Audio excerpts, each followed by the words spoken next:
Hello, everybody. How are you tonight? I almost didn't make it here to say hi to you tonight, but I wouldn't miss it. I told you. I'm true to my word. I wasn't, after that month away, I would never do that to you again. Not that anyone was crying in their beer or anything, but here I am. I'm Robin. This is my podcast. This is my life. I'm coming at you from my new fun room. If you follow me on Instagram, which go ahead and do so if you'd like, it's ROBYN_ONEIL. You may have seen on Instagram stories that I took a photo of what looked to be a pretty cool looking yarn store, but it wasn't. It was my fun room. It's my new kind of extra studio. And it is a little slice of heaven here on earth for me. I mean, if you're at all a fan of color or yarn, this is the place for you. I'm just sitting here and I'm looking at it like, how is this real? How is this my life all of a sudden? Before, where I lived in LA, I was shoving, I had no room. I was shoving yarn in any basket I could find, but I could never see any of my stuff for crocheting and all this stuff. And now I have these cubed shelves and I have little, I have like 3 whole sections for reds, 3 sections for pinks, a huge section for orange. I mean, it's making me crazy. I'm so excited. So anyway, I just want you to know that your friend Robin here is coming at you from a cozy ass room. And where I am right now is feeling pretty cool outside. So that'll help you narrow it down, this little puzzle that I am presenting to you about where I live. But it feels very cold. I have a sweatshirt, sweatpants on. I just put my hair up while I talk to you. How are you guys? How are things going for you? The summer's almost over. A lot of you have kids. Maybe your kids are going back to school. You hear that? You hear the scratching? That's Frankie. Let me let her in. Come on in. All right. I now have a cat rubbing on my legs as I talk to you. Talk about cozy. By the way, I hate wearing socks, and I'm already wearing I'm wearing socks right now, and it feels so foreign to me. I like being sockless. I like being shoeless, but if you're cold, you got to wear socks, right? I'm not used to this. In fact, I just had to order a whole bunch of socks. I ordered it from Bombas, by the way. This is a little ad from Bombas. Let's see what would an ad from Bombas sound like? Let's see. I'll do their about page. If they have one. About. All right, let's see if I'm good at doing ads. Derived from the Latin word for bumblebee, bees live in a hive and work together to make their world a better place. They're small, but their combined actions have a big impact on the world. We like that. That's why our mantra is be better. We put this reminder inside each Bombas clothing item as a reminder that little improvements can add up to make a big difference and that your purchase went towards directly helping someone in need. That doesn't really explain, but I did a good job. Anyway, Bombas are great socks. I've been getting them for a while. I want to thank my friend Eric for pointing them out to me. I think they donate 1 pair of socks to everybody. Is that what it is? I think they donate a pair of socks to a person in need every time you buy one or something. Yeah, when we first learned that socks are the most requested clothing item in homeless shelters, we knew we had to do something. We started Bombas to make an impact on our community by donating a pair of socks for every pair we sold. So they still do that. So that's another reason I like to get Bombas. Anyway, I ordered a whole bunch of socks from Bombas, and it's fun. So even though I'm not a sock person, whatever. What was I saying? I was asking you guys how you are. Here's how I am. I would say happiness level. If it weren't for how tired and how incredibly physically exhausted I am from working too hard lately, I would say, let's take that out of the equation. Just pretend like I'm really energetic and I feel fine. Physically, I would say I'm a 10 out of 10 happiness-wise. Well, let's not lie. I would say I'm an 8.972. There's a couple of things that are driving me a little bit crazy right now, but they're not that big of a deal. So I'm still up high on the happiness chart. Anxiety, I really tried hard yesterday to quell my anxiety. So I went from in the beginning part of the day to like an 8.2 in anxiety, 8.2 out of 10. Full anxiety would be a 10. And then the way I sort of worked through it, I now feel that I'm at a 2.1. So that's a pretty big improvement. Exhaustion. If 10 feels like you're pretty much dead, that's where I'm at right now. And it's already 11:22. All I want to do is go to sleep, but also all I want to do is read, but also all I want to do is take a bath, but also all I want to do is crochet, but also all I want to do is write emails to my friends who I owe emails to, but also all I want to do is take a night walk. All I want to do is, I cannot tell you how many things I want to do, and yet I feel so tired. I think ever since this move, I think it's kind of finally settling in on me. There was a lot of preparation for this move. I'm still not fully moved in. My life is sort of feels like it's just not fully together yet, and it won't be for a long time, most likely. So for me, I'm just sort of, I don't have a stable ground yet, and it will come, and I'm so close, really, but really it won't happen until, I don't know. It's not going to happen until after October when I have my show at the Modern in Fort Worth, which I'm going to start talking about a little more. I should start talking about that more because I want to let you guys know if anybody's going to be in Fort Worth during the run of the show. It opens on, I think, October 16th. I'm going to print out those things for the next podcast and let you guys know. I will let you know. This is my last chance to tell you, actually. So if you guys live in Texas or can get down to Houston, I should say if you live in Houston or if you live in Texas and you can get down there, I will be giving an artist lecture or artist talk, whatever you call them, next Wednesday, September 4th from 7 to 8 at night. What the deal is they recently bought a drawing of mine called Studies in Suffocation. And I am so excited that I now have a drawing in the Manil in Houston. It's by far one of my top, is it? It might be my favorite museum in the entire world. I think it kind of is. So, yeah, when I think about it, I think of the Manila, I would put it at number 1. Because, hello, it contains the Cy Twombly Gallery. Hello, it contains the Rothko Chapel. And for all of you people, if you like art and you haven't been to Houston and you don't know how rich Houston is when it comes to their insane collections of art in Houston, this is one of the many places you can go in Houston. But anyway, I now have a piece in the collection, which is truly one of the greatest accomplishments of my life. For me personally, on a personal level, this means the world to me. And I don't know if I've ever talked about this, but the craziest thing is the Manil now has a drawing institute and, a special building dedicated solely to works on paper and drawings. So, no, not necessarily works on paper, but drawings. And as some of you know, I've committed my entire life and my entire career to drawings and works on paper. And the craziest part about this is that when I quit grad school and I moved to Houston and started trying to be an artist outside of school, I lived in these apartments called Richmont Square Apartments in Houston. And they were kind of behind the Manil. And I lived there because I wanted to be close to the Manil because I loved it so much. And long story short, this new building that just opened this year, the Drawing Institute, is directly on top of my first studio, which was inside my apartment there in Houston.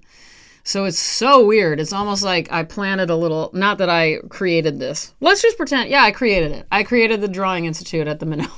But no, I really did. My first drawings that I sold to my first collectors and all of that were all made in this place. It's so wild to me.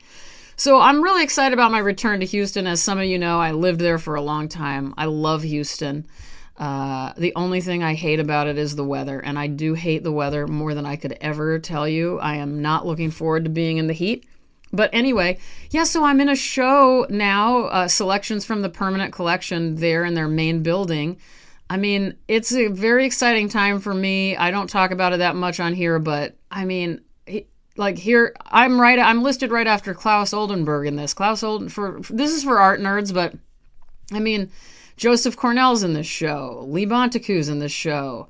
Who else? Miro's in this show. Like any of my... Cy Twombly's in this show. Ellsworth Kelly's in this show. I mean, it's like my ultimate heroes. Andy Warhol's in this show. Richard Serra's in this show. Kurt Schwitters is in this show. I am just like, how the fuck am I in this show? I don't understand this at all. I really, truly don't understand this, but I am not sad about it. I'm very happy about it. And by the way, I used to never be able to feel good about anything. Period. Goodbye. All right, you guys, thanks for coming out. I'll talk to you guys later. No, but that's kind of true. I didn't know how to feel good about anything for a long time. I certainly didn't know how to feel good about things like this. And I was embarrassed to feel good about it, and I was certainly embarrassed to share it with people. But I don't want to do that anymore because I missed out on a lot of times that should have been happy for me. And instead of feeling happy, I got stressed out and weird and didn't take any time to appreciate these moments. And so right now, next week, returning to Houston is going to feel really, really good. And I want it to feel good because why would we not want to feel good? Why would I turn something good into something stressful? Is it stressful for me to travel? Oh my God, yes. 1000% yes. I do not like to travel. I do not like to get up early. I do not like to get on planes. Not that I'm scared of planes. I just mean a plane isn't my living room. A plane isn't my studio. So it's all very hard for me. I don't like getting off of my meal schedules. I mean, I'm really like an 85-year-old woman who lives at a nursing home. Like it's everything outside of that is very hard for me. So I mean, it's hard for me physically because I have health problems. It's hard for me mentally because I like things to be consistent and normal, and that's how I'm best creatively and all this. But it's okay because old me would have been so consumed with how I don't have any time to leave. I'm in the middle of all this stuff here at this new place I'm living in, and I have so much to do and so many things to catch up on, and I'm behind by like 5 months in my studio, and you can see there is legitimate stress in my life, but I'm not going to let that ruin this incredible opportunity to talk about my work in front of people who hopefully care about hearing it, and I believe that part of an artist's job is to be generous with their thoughts and I don't know, just generous in general. Talk about what it's like to be you. Talk about how difficult it is. Talk about what's easy for you. Anyway, I believe in that, which is why I always take the opportunity to do any of these lectures that come my way. Okay, guys. I'm sorry I keep talking. Whoa, this is long. And I'm not going to, right now, I'll be honest, what's going on the inside of my head is I feel like I should just edit this. I feel like I should probably erase all of that. Why am I going on and on about art and this thing in Houston? By the way, I'll put a link to it before I forget. Link in the description. Always check out my Instagram and Twitter too. I'll be mentioning all of that there. But anyway, my internal dialogue right now is like, this is all a waste of time. Why am I talking about this? I'm supposed to be reading to them. What am I doing? But the truth is, I'm not going to erase it because this is what's on my mind right now. And if I said something weird and offensive or this is boring, I don't know what to tell you. I'm so excited about so many things in my life, and maybe this is one of them. So I thought I'd share it. But I am here on Me Reading Stuff to read to you guys. And I've read from this book before. It's called Great American Prose Poems From Poe to the Present, edited by David Lehman. I adore this book. This book is a Scribner poetry book. I will put a link in the description for you to purchase this. And go ahead and do a search on this book in Podomatic. You should find other pieces I've read from here. But you guys know me, if you or if you don't, I will let you know that I am a massive fan of prose poems. And so, just in case you're new to poetry, a prose poem is a poem written in prose rather than in verse. There's a good description on the back of this book, but I won't. Mine is a little wordy, the one I want to read to you. It's only a page and a half, but I'm pretty excited about it. This is by Waldman, and it is called Stereo. I don't know a ton about Anne Waldman, but I want to know more based on this one piece. I do know that she studied under my hero, Chogyam Trungpa Rinpoche. I don't know if I say Rinpoche right. I always just call him Trungpa. But I've mentioned him many times on the podcast because he has one of my favorite quotes. And I've read from his book. I've read from Shambhala before. So if you're interested, do a search on that. But she studied, I think she's a practicing Buddhist, but she studied, along with Allen Ginsberg, she studied with him for a while. So that alone makes me love her. But my favorite quote by Trungpa is, "Everybody loves something, even if it's only tortillas." So back to Anne Waldman, stereo. Let me cough for a second. I didn't bring a water up here. By the way, I still love drinking water. Okay, Anne Waldman, stereo. Marriage is like you say everything in stereo. Fall on the bed at dawn, because you work all night. Night is an apartment, meant to be marriage. Marriage is an apartment and meant people come in, because when you marry, chances are there will be edibles to eat at tables in the house. House will be the apartment, which is night. There will be a bed, and an extra bed, and a clean sheet, or two for guests, one extra towel. How will you be welcomed? There will be drinks galore, brought by armies of guests, casks of liquors, and brandies, elixirs, sweet and bitter, bottle of Merlot, Bustelo coffee. Will you have some when I offer? When you are married, there will be handsome gifts for the kitchen, sometimes two of everything. Everything is brand new. Espresso coffee cups, a Finnish plate, a clock, a doormat, pieces of art, and books of astonishing medical science with pictures, even richer lexicons. When you are married, there will be more sheets, and towels, arriving, and often a pet, or two. You definitely need a telephone when you are married. Two, lines. You need a separate electronic mail, accounts. When you are married, you will have sets of things, of more sheets and towels matching. You will have duplicates of things. You will have just one tablecloth. When you are married, you will be responsible when neighbors greet you. You will smile in unison, or you might say, "He is fine, she is fine. Oh, she is just down with a cold. Oh, he is consoling a weary traveler just now, arrived from across the plains. She, my husband, is due home very soon. He, my wife, is busy at the moment. My husband, he is very, very busy at the moment, this very moment. Meant goodbye. When you are married, sex will happen without delay. You will have a mailbox, and a doorbell. Bell, ring. It rings again a double time. You do not have to answer. That's sure for when you are married. People, understand. You do not have to answer a doorbell, because sex may happen without delay. You will hear everything twice, through your ears and the ears of the other, her or him as a case may be, he and her as a case may be. When you are married, you can play with names and rename yourself if you like. You can add a name, have a double name with a hyphen if you like.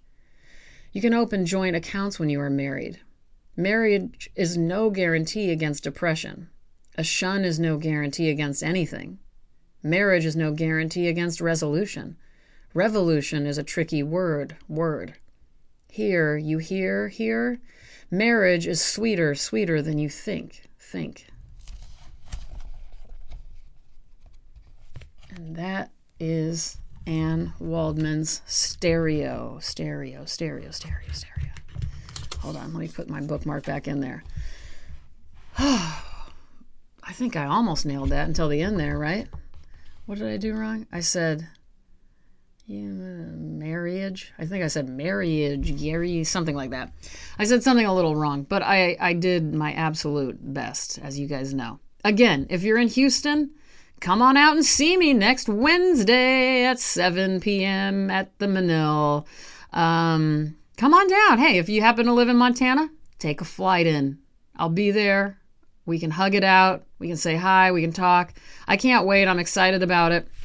I'm excited too. You guys are still buying sweatshirts and supporting. Every single dollar I make from these sweatshirts and t-shirts goes directly to the Trevor Project. I'll put a link in the description for all of that. But please, if you like me reading stuff, share it with your friends. Please go ahead and subscribe, rate, review, whatever it is you can do to help this podcast. It means the world to me. I have a lot of exciting things coming up to share with you guys, and hopefully you're still digging the poetry and the letters and whatever else I decide to read. I don't know. What I do know is I'm tired. What I also know is that I want you guys to have a great sleep tonight. I want you to have pleasant dreams, dreams of popcorn, dreams of puppies, dreams of money falling into your lap from the sky, dreams of getting to be a cast member on your favorite TV show for a day. I hope you're content.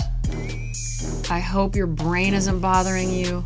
I hope if you have pain issues that they subside for at least a while. I hope that you make amends with people you have to make amends with because it frees you.